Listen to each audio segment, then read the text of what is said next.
Olá, seja bem-vindo ao FURB Pesquisa, o nosso espaço de bate-papo sobre o conhecimento produzido na universidade. No programa de hoje, a gente vai conhecer um estudo desenvolvido no programa de pós-graduação em Educação da FURB, que investigou o desenvolvimento profissional docente em escolas públicas bilíngues aqui em Blumenau. Quem conversa com a gente sobre esse assunto é a pesquisadora Catiúcia Raika Brant Biringer, que é doutora em Educação. Bem-vinda, Catiúcia, muito obrigada pela presença. Obrigada pela oportunidade também. Eu gostaria que você começasse nos contando, Catiúcia, um pouquinho da sua trajetória, então, acadêmica e profissional no campo da educação. Eu sempre fui professora da educação básica, né? E logo depois que eu estive numa direção de escola, me interessei muito pelos processos de desenvolver-se professor e professora nas unidades da educação básica, né? E quando eu acesso o mestrado, eu já venho com esse interesse, esse desejo de compreender um pouco mais e um pouco melhor como os professores se desenvolvem, professores nos seus contextos escolares, né? E aqui na FURB, naquela oportunidade do mestrado, eu desenvolvi uma pesquisa junto a uma escola da rede de Blumenau, que tinha um número significativo de publicações escritas. Então, ali eu comecei a perceber e me interessar também, mais especificamente, por modelos de escola, porque essa escola em si, né, a Escola Visconde Toné, tinha um modelo de escola sustentável, um programa, um projeto de escola. E justamente por causa daquele modelo, por causa daquele projeto de escola, os professores escreviam sobre as suas práticas. Então, um olhar que nós fomos desenvolvendo ao longo dessa pesquisa é que escolas que têm projetos de escola favorecem o desenvolver-se professor e professora. E é aí que eu chego no doutorado, então, querendo olhar e entender um pouquinho mais dos processos de desenvolver-se professor em escolas que são bilíngues, uma vez que eu sou professora de língua inglesa, e aí vem todo esse desejo de relacionar a linguagem com a proposta de um projeto de escola, como é o projeto na nossa rede aqui de escolas públicas bilíngues. Como é que a gente pode sintetizar qual foi o objetivo central, o propósito central, então, da tua pesquisa de doutorado aqui junto ao PPGE? Então, normalmente a gente entende, e é uma compreensão que se tem, de que a linguagem nos desenvolve, né? Quanto mais processos sociais, processos de linguagem enquanto prática social, maiores são as nossas perspectivas de desenvolver-se, né? Professor, professora, enfim, né? Mas o que nós queríamos entender é como a linguagem, ela também é mola pulsora nos processos de socialização profissional.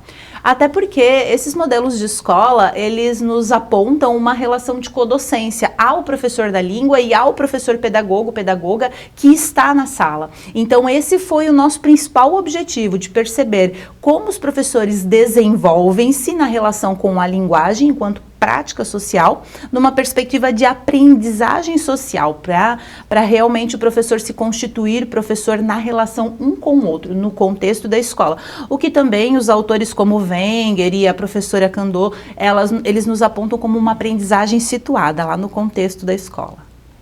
Na tua avaliação e a partir então de toda a tua pesquisa, né, a gente pode afirmar que existe uma lacuna de conhecimento sobre esse assunto? Eu entendo que sim, haja vista que nós discutimos muito sobre a perspectiva de formação docente, né, o processo de formação continuada. Então, é muito comum, tanto diretores de escola, né, secretários de educação, sempre olhar a perspectiva de formação como algo que eu vou ali, trago para o professor, ofereço a ele. E quando, na verdade, a proposta que a tese nos indica é o investimento na relação do contexto escolar, os professores uns com os outros. Isso não excetua as outras instâncias, né? Isso em nenhum momento deixa os processos de formação sem a universidade, muito pelo contrário. É essa parceria, mas não é algo de fora para dentro, é de dentro para fora, e esse é o movimento que a tese vai apontando a partir dos dados gerados, da escuta com os professores nos grupos de discussão, que foi o meio que a gente utilizou para poder fazer também os processos de análise. Acho que é importante a gente explicar também um pouquinho melhor para quem nos acompanha o que são as escolas bilíngues, como é que funciona a dinâmica nesse tipo de escola. Como eu havia colocado anteriormente, né, nesses 1 ano e meio, 2 anos, né, nesses meses do desenvolvimento da pesquisa, eu fui me aproximando, né, de 2 escolas, uma escola pública bilíngue alemão, outra escola pública bilíngue inglês, né? Como o nosso objetivo era observar as relações de linguagem como processo, como prática social e cultural, nós fomos percebendo que a organização da escola, ela realmente identificou um ponto mais dificultoso a partir dos anos finais, né? Até porque são mais professores.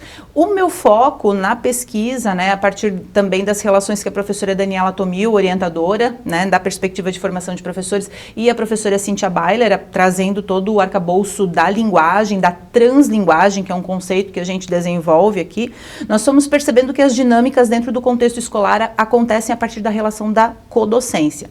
E por que a translinguagem e também o outro conceito da interculturalidade se afinam nessa pesquisa, né? Justamente por causa dessa perspectiva do transbordamento da linguagem. Não fica só naquele nicho onde eu sei isso e o outro professor sabe isso. Não, é um movimento dinâmico, né? As crianças passam a ter essa relação de 2 professores em sala, rompe com toda uma compreensão de cultura escolar, o professor lá na frente, as crianças aqui, alguém dando a aula, né? Então, o processo da escola pública bilíngue da rede de Blumenau nos aponta realmente uma possibilidade de fazer diferente nos processos de ensinar, né? E instaura até, a tese vai evidenciando para a gente, vai nos permitindo enxergar como essas experiências, elas são conjuntivas, né? As experiências desses professores, desses estudantes, passam a ser conjuntas, né, com a linguagem. Não é, as crianças aprendem a segunda língua, né, na relação com, né, um e outro. E isso é uma aposta bacana, interessante e, como eu mesmo coloquei, né, amplia o repertório, né, cultural das nossas crianças, mas especificamente transborda as relações de linguagem, né, aquela compreensão que a gente tem de aprender inglês ou aprender o alemão numa relação de idioma. Não é nessa perspectiva, é maior do que isso, né, é a língua viva acontecendo nos processos de relação. A gente está muito acostumado a pensar em escolas bilíngues no âmbito da rede privada, escolas ditas de elite, né? Em que momento essa abordagem, né, bilíngue chega então aqui à educação pública no nosso cenário local? Essa pergunta é bem interessante, Camila, porque realmente, assim, né, quando a gente pensa em bilíngue, nos vem, né, ainda está latente na nossa sociedade alguns privilégios quanto à língua, né, e linguagem. E aqui em Blumenau a gente tem então essa iniciativa, agora já bem consolidada, especialmente nos anos iniciais, né, da relação então desses professores, dessas professoras da rede pública, né, e dessas crianças que têm a oportunidade de ampliar suas visões de mundo, né? Negociar sentidos, entender que o direito ou o acesso à linguagem, ele não está mais limitado, né? Então, assim, eu percebo, e ao longo dessas pesquisas também com outras autoras reconhecidas no Brasil, como a professora Megali, a professora Elcadre, elas vêm nos apontando a potencialidade da rede pública como espaço também para a gente promover educação bilíngue de qualidade, né? Porque isso também é um estigma de dizer que na escola o inglês não funciona. Então, a nossa pesquisa aponta perspectivas nessa relação, mas especialmente olhando do ponto de vista da necessidade do professor se relacionar, né, com outros sentidos de linguagem, e é esse o pulo do gato, digamos. Você traz ali na sua tese que, inclusive, o próprio PPGE aqui da FURB teve um papel importante ali na consolidação dessa abordagem bilíngue aqui no município, né? Isso, a partir da professora Cíntia Bailer, né, mas também da professora Daniela, nós temos nos inserido, né, nessas relações, viemos nos inserindo ao longo do desenvolvimento da pesquisa, e assim outros agora continuam desenvolvendo pesquisas, e essas pesquisas, elas são muito importantes, né, para apontar caminhos de fazer diferente, para apontar novas abordagens. Então, por isso que a rede, ela ganha muito na relação com a universidade, né? Um ponto bem interessante para a gente é perceber que a relação com a universidade mobiliza também estudantes de letras que estão aí no processo de formar-se, professor e professora de línguas, também vem aprendendo e se relacionando com outras abordagens, como essa da escola pública bilíngue, o que possibilita para que a gente possa levar para outros contextos, para além de Blumenau, né? Quem sabe aí Alto Vale, galgando caminhos e fazendo também uma educação bilíngue lá na relação com a educação básica, sobretudo pública. Voltando um pouquinho mais especificamente, então, para a tua pesquisa, né, para os teus processos de pesquisa, como é que esse estudo foi realizado na prática, junto a esses professores dessas duas escolas? Então, assim, Camila, nós nos organizamos em grupos de discussão, né, em vários grupos de discussão.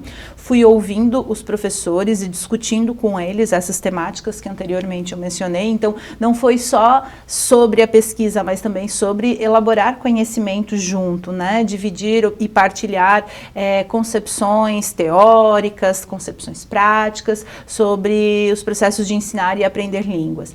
E nós nos organizamos então em grupos em ambas as escolas, né? Essas escolas eu escolhi pelo tempo de projeto que essas escolas tinham, e uma das principais evidências confirma o que alguns autores, como o professor Ibernon, já nos aponta, de que os professores desenvolvem suas práticas pedagógicas lá na escola na relação com outros professores. Então, o tempo que esses professores têm para planejar em conjunto, pensar práticas que sejam bem dialogadas entre eles, favorece essa partilha. A análise de dados, nós utilizamos então durante esse momento de discussão com esses variados grupos, né?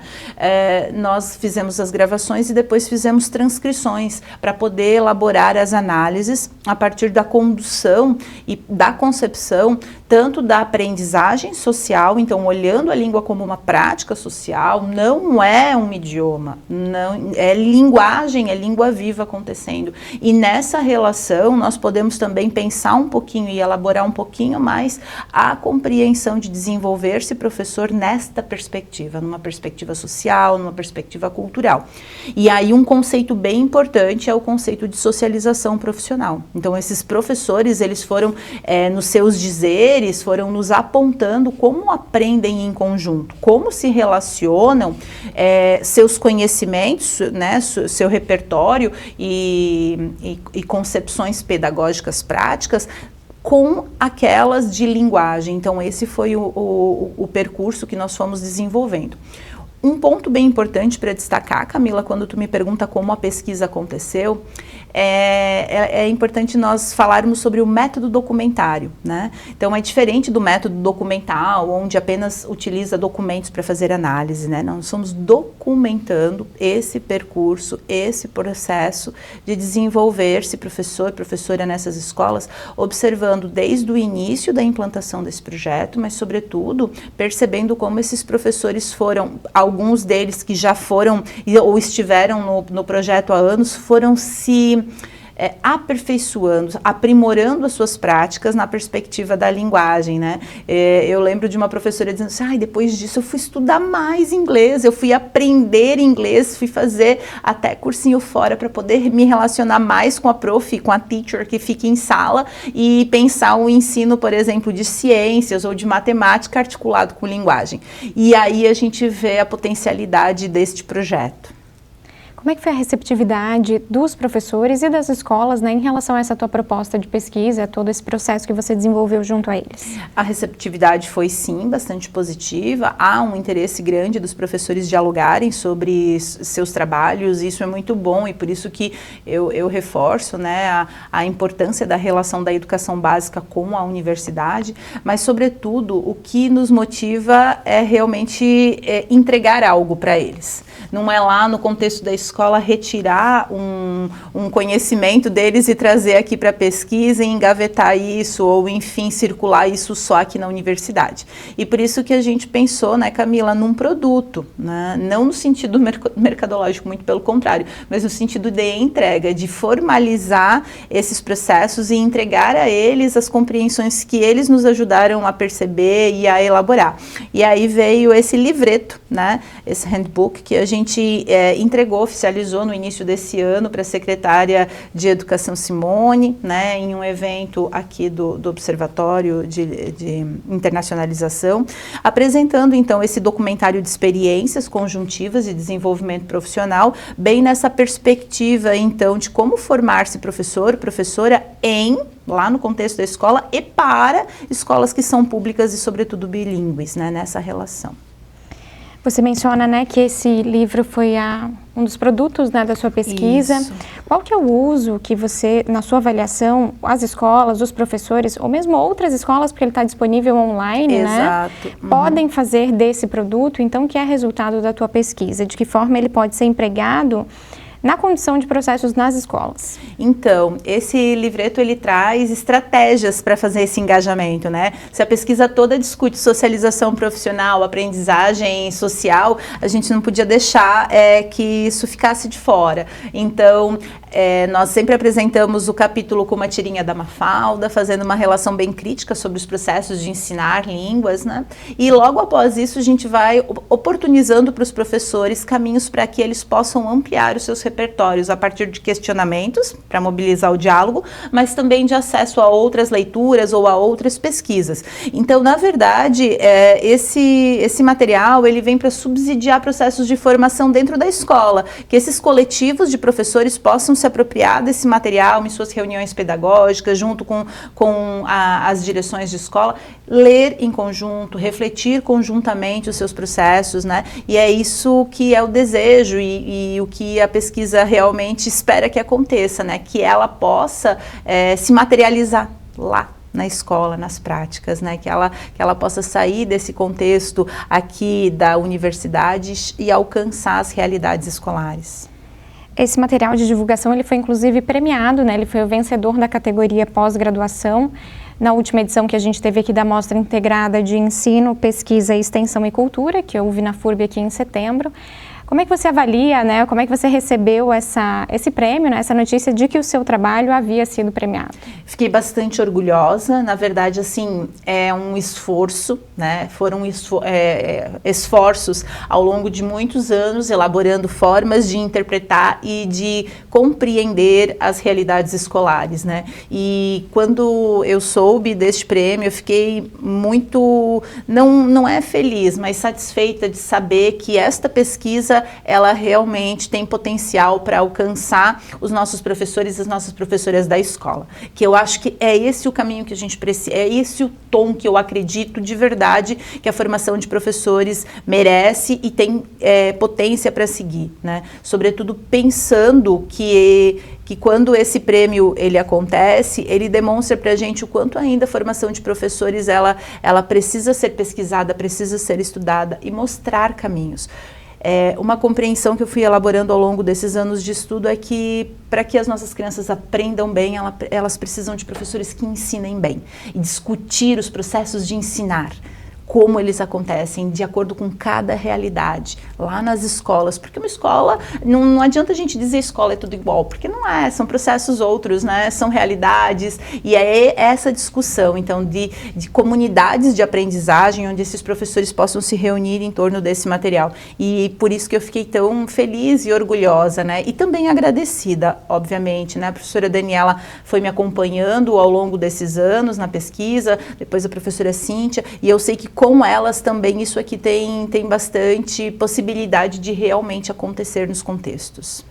Na tua avaliação como pesquisadora do tema, especialista no tema, a formação inicial dos professores na universidade, ela contempla essas questões que você menciona, dessa abordagem específica das escolas bilíngues, esse processo de codocência, todas essas questões que a gente abordou durante a entrevista, ou existe essa lacuna na formação inicial e, de fato, os professores para as escolas bilíngues, eles vão se formando apenas nesse processo, na relação com o outro, ou a partir da formação continuada?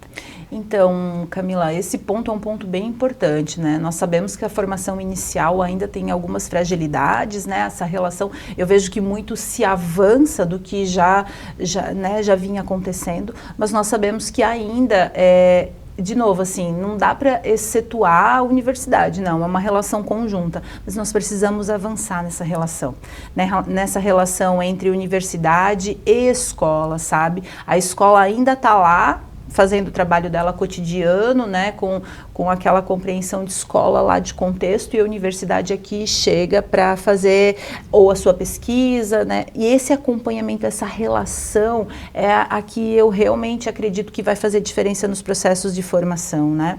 E esse ir e vir entre escola e universidade, nós ainda precisamos avançar nesta compreensão da formação inicial também. Como eu disse, nós temos ótimas pesquisas, tenho acompanhado os trabalhos de conclusão de curso dos nossos cursos de letras, e eles já nos brindam com novas possibilidades, né? Já se entende essa relação. Então eu acho que sim, nós temos um caminho assim bem bonito, bem florido aí pela frente, onde que realmente essa relação tem perspectivas de acontecer com mais ênfase. Você menciona no início a questão do projeto de escola, né? A forma como essa escola ela é estruturada, a forma como esse projeto é realizado, a forma como ela é gerida até mesmo, né? A percepção dos gestores dessas escolas, na tua avaliação, tem influência para o sucesso desse processo de formação profissional docente e do próprio ensino e aprendizagem mesmo? Nas narrativas dos professores, ao longo das análises, né, nós fomos identificando que ainda há limitações, sobretudo do ponto de vista do planejar em conjunto, né, de ter tempos e espaços específicos. Isso também é importante destacar, né, porque talvez isso é ainda a lacuna que nos falta, esse tempo e espaço específico para estudar a nossa profissionalidade, para nos debruçarmos sobre os processos de ensinar, né? Então, o que os professores foram nos colocando e as narrativas deles foram realmente sendo, assim, relacionadas com o que a teoria nos diz, é que essas escolas, elas vêm acontecendo e elas vêm até desabrochando muito mais na organização delas mesmas, percebendo onde há potencialidade, onde precisa melhorar, onde as fragilidades precisam ser corrigidas, do que um processo pronto e acabado, sabe, Camila? Elas vêm se constituindo projetos, né, é um projeto, mas vem se constituindo escolas públicas bilíngues na relação mesmo, na construção cotidiana. Isso é um ponto assim que a pesquisa foi apontando, né? E quando eu digo isso de novo não quer dizer que é só desse lugar bom ou ruim, sendo feito ou não sendo feito. Não, é muito uma negociação de sentidos, de processos, é nessa perspectiva. E por isso que a formação de professores, ela não pode ser só de fora para dentro, né? Ela precisa acontecer de dentro para fora, e os professores, eles nos mostram essa necessidade de não é só a formação para o professor da língua, não é só a formação para o professor pedagogo, é essa formação conjuntiva. Isso é um dado que mais ficou evidente ao longo das análises. A finalização de um processo de pesquisa ela é muito satisfatória, né? Mas a gente sabe, e você menciona que são muitos esforços, né, empregados durante o processo e com certeza também alguns desafios, né, ao longo da condução. Quais foram, na tua avaliação, os principais desafios na condução desse processo de pesquisa? Na pesquisa em si, eu penso que a amostra, ela poderia, hoje analisando essa amostra, poderia ser maior, mas eu não consegui essa logística. O ideal seria, esse é o principal desafio, assim, ampliar essa pesquisa para outras unidades, poder observar mais as recorrências, né, as singularidades, que são esses os pontos que o método documentário também nos conduz à análise, né, observar as recorrências, observar as singularidades. E eu penso que se nós tivéssemos uma amostra maior, eu digo, se eu tivesse logística para poder ter visitado muito mais escolas, talvez feito análises em outros contextos, outros municípios, mas são iniciativas muito únicas, né? Então, assim, começamos a pesquisa aqui, como eu disse, sei que tem pesquisadoras aí, Brasil afora, buscando observar essas iniciativas e poder analisar também. Quem sabe muitas pesquisas virão. De que forma, Catiúcia, a gente pode sintetizar, então, quais conclusões ficam desse processo de pesquisa e de que forma essas conclusões podem ser aplicadas por outras escolas públicas bilíngues? Então, assim, aqui a gente tem, digamos assim, um percurso metodológico desenvolvido que dá subsídios para que outras escolas possam se inspirar. E eu penso que é essa a proposição da pesquisa, né? Oferecer, de um modo ou de outro, especialmente até pelo produto, subsídios para que outras escolas possam inspirar os seus processos de ensinar e aprender, sejam eles por uma escola que é bilíngue, né? Que tem a relação com a linguagem. A relação com a linguagem, sim, nos dá evidências de que é potente, né? Mas que projetos de escola, seja um projeto de escola sustentável, seja um projeto de escola bilíngue, escolas que valorizam as suas identidades profissionais, né, desses professores, tem muita potência para que esses professores se desenvolvam, professores no contexto, na aprendizagem situada e na relação social. Para a gente finalizar, quais seriam, na tua avaliação, os próximos passos que você poderia dar ou outros pesquisadores poderiam dar para aprofundar o conhecimento nesse tema? Então, para mim, especialmente, e falando até pessoalmente, né, assumi o desafio de uma Secretaria de Educação, então é isso que me motiva também, né, de propor uma escola pública bilíngue lá na minha região, lá na minha cidade, então, e desse modo, talvez, né, poder fazer essas iniciativas repercutirem em outros contextos. Eu acho que esse é o principal desejo e a aposta daí da pesquisa. Bom, no programa de hoje nós conversamos com a pesquisadora Catiúcia Raika Brant Biringer, que é doutora em educação. Muito obrigada pela sua presença aqui hoje. Obrigada pela oportunidade de diálogo. A gente agradece também a você pela sua companhia e te convida a acompanhar as próximas edições do FURB Pesquisa toda sexta-feira no canal da FURB no YouTube. O programa de hoje termina aqui. Até a próxima!